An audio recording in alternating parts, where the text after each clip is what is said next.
What's up, ladies and gentlemen? This is the Mercedes AMG GLS 63 4MATIC Plus, and it is the biggest, baddest, most brutal AMG you can buy, in my opinion. I mean, just look at this thing. If you buy this car, you drive this car around, you're just telling everyone that you don't care about anything anyone thinks. Today I'm going to show you around it. We're going to take a look at the spec, of course, but we can be pretty quick about that. It's just black on black on black. So the GLS is, as I said, the biggest, baddest AMG. It is a 7-seater as standard, but you can go for a 6-seater version as an option, which this car is. So you have 2 captain's chairs in the middle basically, and then a 3rd row, which is standard. And then this car also has the optional 23-inch AMG wheels, absolutely massive, with Pilot Sport 4S Michelin tires around that, which you also get if you go for the bigger wheel.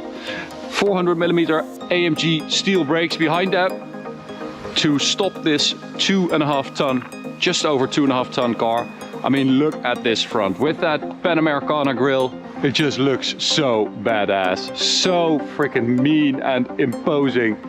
Big air intakes here as well in the grille with radiators behind that. And of course, this Panamericana grille on this car is even more aggressive and angry than it normally is on other AMGs. So the 4MATIC Plus is unlike, you know, on the E63S where you've got drift mode. It just means that it's active and that it can send power to whichever wheel at any point with a maximum of 50% to the front. So it is normally basically a rear wheel driven car, and then when it needs to, it can send up to 50% to the front. So it also has an electronic limited slip diff at the rear as standard, the AMG. We've got active suspension, active damping, active engine mounts, active anti-roll bars, all to stop the car from rolling too much and to control that weight in the corners, and all that stuff basically stiffens up in the corners so the car doesn't roll too much. So all these things stiffen up in the corners so it doesn't roll too much, and then when you go straight again, everything unhooks basically. That's mainly the anti-roll bars and the engine mounts. So when you go straight, it unhooks, it relaxes, and it absorbs everything again. So it's a really smart system.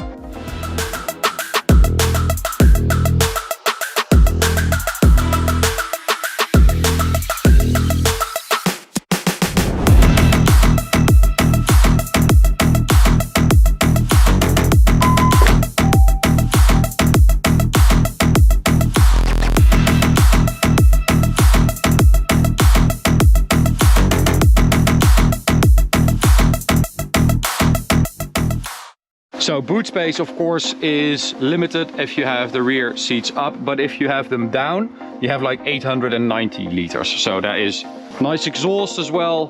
AMG in black, of course, part of the bumper. It's not the real exhaust, basically. You can see the real one in there. Doesn't sound that good. It is a problem with these AMGs, the 63s, that they don't sound that good on full load. 4-liter V8 bi-turbo engine here, as you probably know, with 612 horsepower, 850 newton meters of torque. But this is the EQ Boost version, so it has an additional boost of 22 horsepower, and it does 0 to 100 kilometers an hour in 4.2 seconds, which is very, very quick. Actually, it's outrageously quick for a car of this size and this heavy. It's pretty amazing.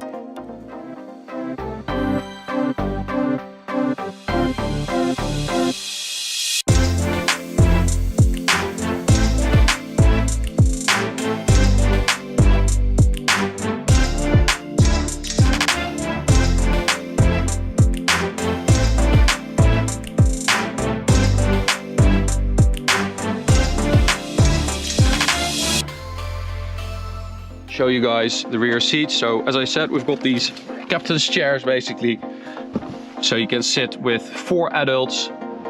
Very, very spacious, this. And then you've got the 2 rear seats for kids basically, but this is 4 adults plus 2 kids easily. And then you do, of course, sacrifice your boot space So interior wise, they absolutely nailed this. So I think the Mercedes GLE and GLS interiors are so good because they feel like a true SUV inside. You sit in it, not on top of it. You have this high center console, which I think is a key thing in SUVs, and you have a high dash. So you sit here and you feel like you've got that massive bonnet in front of you, which is very high, and then you have your armrest here, you have your handles here. It just is a very, very nice interior. I really like it. This car also has the Burmester audio carbon fiber trim, and of course we've got the 2-screen setup, which after I don't know how many years, I still find utterly used to use. I know where everything is, I know how everything works, but still after all these years, still don't like it. That's it. We've got a massive panoramic roof as well, which we've got closed for the most part because of the weather. As you can see, it is 45 degrees outside, so it is really, really hot. So the starter motor is also part of that mild hybrid 48-volt stuff. So it's super, super quiet, and you can also use the coasting, and it basically decouples the entire drivetrain, and you're just gliding, sailing to save fuel. I don't ever slow up, no I don't take shit. I got no love for the fakeness. If you wanna play tough and wanna hate this, I'll always show up and make a statement. I don't ever slow up, no I don't take shit. I got no love for the fakeness. If you wanna play tough and wanna hate this, I'll always show up and make a statement. I don't ever slow up, no I don't take shit. I got no love for the fakeness. Anyway, 9-speed gearbox, put it in first gear. Alrighty, so let's take it for a drive towards the Autobahn and see what it feels like, because we don't really need a twisty road to make this car shine. It is at its best when you're not extracting everything from it. When you just leave it in comfort, maybe open the exhaust, of course that is nice, and you just have that V8 with that incredibly comfortable air suspension, even though we've got these 23-inch massive wheels. You do feel it sometimes on like potholes and stuff like that. You can feel that it's a big wheel. All right, so at the Autobahn, let's hit Sport Plus. Brake launch, you don't have launch control in this car, so little boost and then let it go.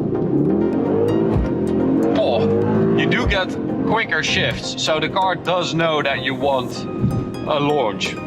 And I'll do it super obvious so you can see how long it takes for it to kick down. All right, so bicycle dude is going to overtake the other slow Dutch guy. And then we are going to go in 3, 2, 1. Oh my God, what is it, 1999? I think our 1999 S-Class has about the same kickdown time. That is just ridiculous. Why is it taking that long to think about which gear it should select? So we might have a bit of luck here, a bit of space. It just keeps going. Man, that is seriously impressive. Honestly, this is a big heavy car and it just is relentless. 290 speedo, 291. I mean, that is pretty impressive, right? Just the invincible feeling you get when you sit here. The sound, the looks, the presence, the character, and the speed are all so nice. It's such a cool combination of different AMG things and then wrapped into this massive, really, I mean, this is a really good car to take on holiday. One of the best, probably.